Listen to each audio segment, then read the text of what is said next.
ये मैं तुम्हें क्या बता रहा हूँ, मार्किंग स्कीम बता रहा हूँ कि ये सारी चीजें तुम्हें मिल जाए, मतलब तुम्हें इसका पीडीएफ मिल जाए। कई लोग तो ये भी कहते हैं कि सर अध्याय 5 तो कुछ है ही नहीं, उसको सिलेबस से डिलीट कर देना चाहिए। अमेरिका ने हिरोशिमा और नागासाकी पे क्या किया था, अटैक किया था। प्रेरकत्व होता है, कुछ संधारित्र होता है, प्रतिरोध तो आप पढ़ ही चुके होंगे। हेलो डियर स्टूडेंट्स, मैं अभिषेक तिवारी स्वागत करता हूं आपका आर्यविहान के इस YouTube चैनल पर, जहां पर आपको हर वो कंटेंट मिलता है जो आपकी पढ़ाई में आपकी मदद करे। साथ ही साथ हम हर संभव प्रयास करते हैं कि आपके बोर्ड एग्जाम में आपका बहुत बढ़िया रिजल्ट बने। इसी श्रृंखला में यदि मैं आगे बढ़ता हूं तो मेरे पास बेटा कुछ बच्चों के डाउट आए कि सर अभी अभी हम 11th से 12th में आए, अब हमें यह बात नहीं पता सर कि सिलेबस क्या है। सिलेबस में मतलब कौन से चैप्टर से कितने नंबर का आ जाता है, मतलब कि एग्जाम पैटर्न भी नहीं पता है।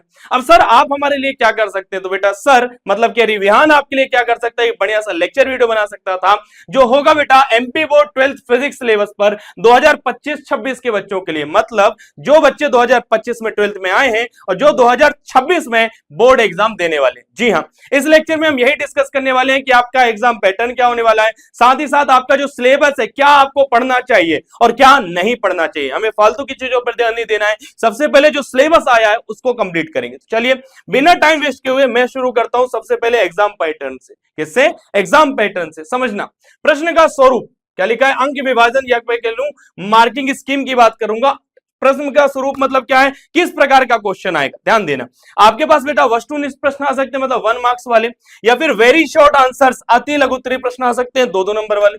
साथ ही साथ आपके आएंगे शॉर्ट आंसर्स मतलब कि लघु उत्तरीय प्रश्न, और साथ में आएगा लॉन्ग आंसर मतलब कि दीर्घ उत्तरीय प्रश्न। ध्यान देना, ये जो 1-1 नंबर वाले टोटल 28 क्वेश्चन मिलेंगे आपको, जो आपके 28 नंबर बनाएंगे। 2-2 नंबर वाले क्वेश्चन 2 मार्क्स के क्वेश्चन आपको 7 मिलेंगे और 7 2 14 मार्क्स बनेगा। इसी प्रकार से 3 मार्क्स के जो क्वेश्चंस होंगे हमको 4 क्वेश्चन मिलेंगे और 3 4 जा कितना बन जाएगा बेटा 12 मार्क्स, और 4 मार्क्स के 4 क्वेश्चन 16, टोटल कर लो कितना 70। तो बेटा अगले साल जब आप पेपर दे रहोगे तो आपको यही पैटर्न मिलने वाला है। अब हम ये चर्चा करेंगे कि सर इसका मार्क डिस्ट्रीब्यूशन कैसे होता है, किस पार्ट से कितने नंबर का आता है। आओ डिस्कस करते हैं, देखते हैं क्या है। देखो बेटा, अध्याय 1, अध्याय 2 और अध्याय 3। अध्याय 1 अध्याय 2 को मिला के 1 इकाई बनती है। अध्याय 3 क्या है, इकाई नंबर 2। पर इन 2 इकाइयों को मतलब 3 चैप्टर को मिला के आपके कितने नंबर का आएगा, 16 नंबर का आएगा। अब क्या पढ़ना है सर क्या 3 ही टॉपिक है? नहीं, इसमें बेटा इस लेक्चर के बाद आपको पीडीएफ मिलेगा, इसमें पूरे टॉपिक मिलेंगे, पर एक इंट्रो देने के लिए मैंने ये टॉपिक रखे हैं। जैसे इसमें आपको वैद्युत आवेश पढ़ना होगा, कूलाम का नियम पढ़ना है, गॉस थ्योरम पढ़ना है और गॉस के थ्योरम के एप्लीकेशंस को सॉल्व करना है, मतलब कि डेरिवेशंस की तैयारी भी इस साल तगड़े तरीके से हमें करनी होगी। साथ ही साथ सेकंड चैप्टर में अपने को पोटेंशियल पढ़ना है, मतलब कि विद्युत विभव पढ़ना है, डायपोल की वजह से विभव पढ़ना है, ठीक है। और इस प्रकार से एक और बढ़िया सा कॉन्सेप्ट है कैपेसिटर, बोले तो संधारित्र। थर्ड चैप्टर में बात करूं तो 10th क्लास में पढ़ के आए थे, क्या पढ़ा था तुमने? ओम का नियम। यदि तुमने 10th क्लास में ओम का नियम पढ़ा है तो यहां पर इलेक्ट्रिक करंट वाला जो चैप्टर मतलब विद्युत धारा बहुत ज्यादा आसान हो जाने वाला है, ठीक है। तो ये बेटा इकाई 1 इकाई 2 को मिलाओ और आपके 16 नंबर पक्के हो जाएंगे। अब आगे क्या करना है, आओ समझाता हूं। आगे कितने नंबर का आता है भाई, अगली इकाई 3 और इकाई 4 को जब मैं मिलाता हूं तो मुझे पता चलता कि सर यहां से 17 नंबर का आएगा, ठीक है। अब यदि आपने शुरुआत के 3 चैप्टर कंप्लीट कर लिए हैं तो 16 नंबर एकदम पक्के हो गए, ठीक। अब यदि मैं बात करता हूं इकाई 3 और इकाई 4 की, तो यहां पे कौन से चैप्टर है, अध्याय 4, चैप्टर 5, चैप्टर 6 और चैप्टर नंबर 7।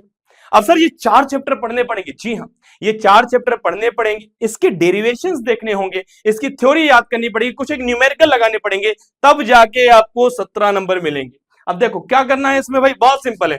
चुंबकीय क्षेत्र पढ़ना है, बायो सेवर्ट का लॉ पढ़ लेना, अपने पास लेंज का नियम पढ़ना है, एम्पियर का नियम पढ़ना है, गैल्वेनोमीटर, बस छोटे मोटे टॉपिक, इनकी संरचना डेरिवेशन देख लोगे तुम्हारा काम हो जाएगा।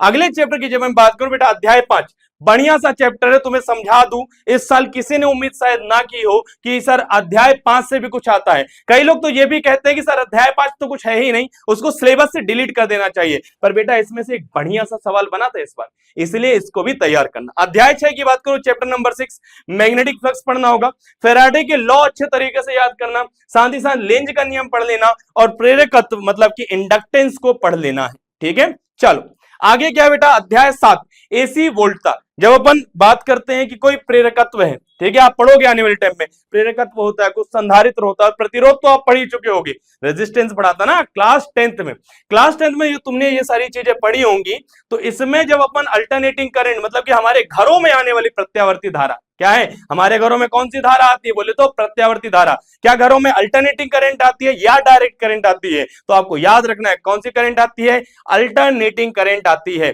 और यदि आपने अल्टरनेटिंग करंट से रिलेटेड मतलब कि प्रत्यावर्ती धारा से रिलेटेड सारे कॉन्सेप्ट पढ़ डाले, तो इस प्रकार से आपका पार्ट 4, 5, 6 और 7 ये 4 चैप्टर आपके तैयार हो जाएंगे और फिर से आपका 17 मार्क्स कंफर्म हो जाएगा बोर्ड एग्जाम के लिए। ठीक है, चलो आगे बताता हूं अगली कहानी। अगली कहानी बेटा इकाई 5 और इकाई 6 की। इकाई 5 और इकाई 6 में सर क्या पढ़ना है, देखो अभी तक आपने करंट के बारे में पढ़ा, बिल्कुल पढ़ लिया सर। अब अपन लाइट के बारे में पढ़ेंगे। जैसे जैसे आप आगे बढ़ेंगे, आधी बुक में करंट, इलेक्ट्रॉन दौड़ रहे हैं, ये सारी चीजें हैं, पर यहां पर थोड़ा सा ट्विस्ट आएगा आपके जीवन में। ये ट्विस्ट आएगा कि भाई एक तरंग क्या होती है। ये जो तरंग आती है, जो प्रकाश आता है, प्रकाश तरंग है या प्रकाश एक प्रकार की रे है, किरण है। ठीक है, ये कॉन्सेप्ट यहां पर आएगा। फिर यहां पर आप पढ़ेंगे अपवर्तन, परावर्तन, ठीक है, प्रिज्म से परावर्तन, ये सारी चीजें। यदि यहां की बात करूं कि अध्याय 9 क्या है, तो बेटा यहां पे डिफ्रेक्शन आप पढ़ेंगे, इंटरफेरेंस पढ़ेंगे, बोले तो व्यतिकरण पढ़ेंगे, और ये नए नए से कॉन्सेप्ट कुछ भी पढ़ने को मिलेंगे। साथ ही साथ अध्याय यदि अपन बात करें 8, 9, 10 के बाद, जिसकी बात नहीं की थी मैंने, अध्याय 8 की जो है विद्युत चुंबकीय तरंगे, बहुत ज्यादा याद नहीं करना है। यदि मैं कहूं इलेक्ट्रोमैग्नेटिक वेव से क्या याद करना है सर, तो आपको क्या करना है, हर एक इलेक्ट्रोमैग्नेटिक वेव के बारे में याद कर लेना है कि इसकी खोज किसने की थी, इसकी फ्रीक्वेंसी क्या होती है, इसकी आवृत्ति क्या होती है, और आपका काम हो जाएगा। ठीक है, तो इस प्रकार से बेटा इकाई 5 और इकाई 6 को यदि तुम मिला लेते हो तो 18 नंबर का आएगा। ये मैं तुम्हें क्या बता रहा हूं, मार्किंग स्कीम बता रहा हूं कि सर इसमें से यदि मैंने 8, 9 और 10 ये 3 चैप्टर बस तैयार कर लिया और कुछ नहीं किया, तब मेरे 18 नंबर क्या हो जाएंगे, पक्के हो जाएंगे। सर बाकी बचे नंबर आओ समझा देता हूं। 10 पार्ट तक तो आ ही गए, केवल 4 पार्ट बचे हैं, जिसमें से 3 यहां पर कवर है। चैप्टर 11, चैप्टर 12, चैप्टर 13 की बात करता हूं। इकाई 7 और इकाई 8 टोटल मिला के यदि 3 चैप्टर पढ़ लेते तो कितने नंबर का तैयार कर लिया सर, हमने 12 नंबर का तैयार कर लिया है। अब इसमें पढ़ेंगे क्या सर, अध्याय 11 में बेटा वो जो E = mc², आइंस्टीन का समीकरण पढ़ा होगा, क्या होता है, E = mc², बहुत फेमस समीकरण है। आइंस्टीन के बारे में पढ़ोगे कि आइंस्टीन ने क्या काम किया था। फिर बेटा 9th क्लास में आपने रदरफोर्ड का मॉडल पढ़ा होगा, साथ ही साथ बोर का मॉडल पढ़ा होगा। हाँ, रदरफोर्ड का जो मॉडल होता है, बोर का जो मॉडल होता है, अल्फा पार्टिकल स्कैटरिंग एक्सपेरिमेंट होता है, ये सारी चीजें हम थोड़ा सा डिटेल में पढ़ेंगे। और साथ में फिर हम जाएंगे एक नाभिक की ओर, की न्यूक्लियर बम कैसे बना था और कैसे अपने अमेरिका ने हिरोशिमा और नागासाकी पे क्या किया था, अटैक किया था। क्या सर हम हिस्ट्री भी पढ़ेंगे, नहीं हिस्ट्री की आवश्यकता नहीं, पर वो बम कैसे बनता है, न्यूक्लियर रिएक्शन क्या होती है, ये सारी चीजें आप यहाँ पर पढ़ोगे।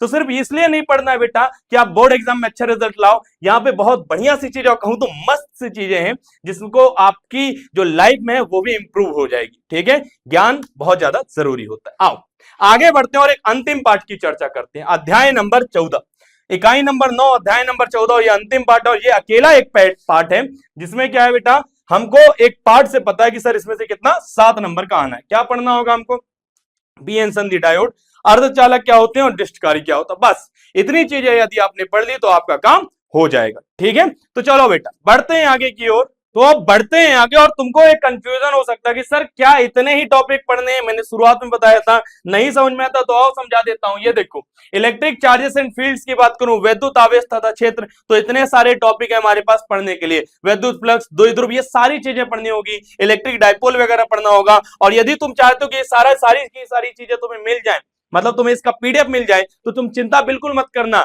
अरिविहान आपका हमेशा से साथ देता रहा है और देता रहेगा।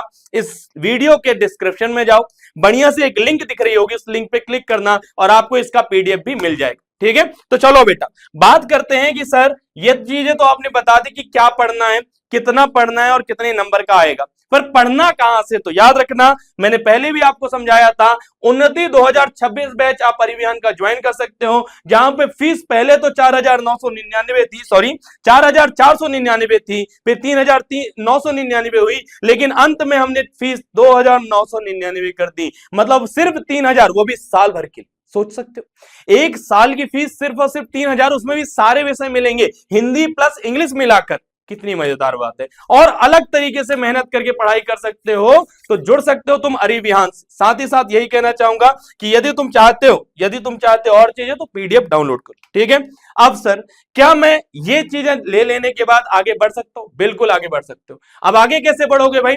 यदि तुम चाहते हो ये पता करना कि सर फिजिक्स में कैसे अच्छे नंबर लाए जा सकते हैं, कैसे मैं अपने बोर्ड एग्जाम में 70 में से 70 स्कोर करूं, तो चिंता मत करो, इसकी भी मैं तैयारी कर चुका हूं।